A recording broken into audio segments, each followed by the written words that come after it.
Get ready for a triple threat of viral recipes. First, these elegant smoked salmon cream cheese layered cups. They're pure no-cook luxury with an insane cross-section. We start by whipping up a zesty dill and lemon cream cheese mix. Next, layer a thin cucumber base, our creamy dill cheese, perfectly folded smoked salmon, and a sprinkle of briny capers. Garnish with fresh dill for that extra touch. Look at that gorgeous cross-section. Now, let's move to cozy comfort with creamy chicken and potato lasagna cups. Start by par-cooking and shaping your lasagna noodles to fit a muffin tin. In a greased muffin tin, layer those noodles with creamy mashed potatoes, a flavorful shredded chicken mixture with Alfredo, and plenty of gooey mozzarella.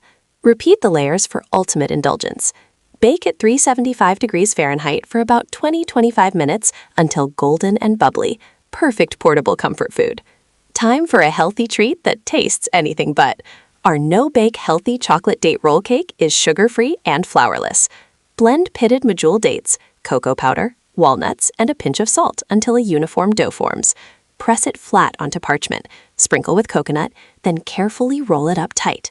Chill thoroughly for at least an hour for easier slicing, then cut into these stunning, naturally sweet rounds. Dust with a little more cocoa or coconut. And there you have it. 3 incredible layered recipes, from luxurious no-bake salmon to comforting lasagna cups and a truly aesthetic healthy dessert. Which one are you trying first?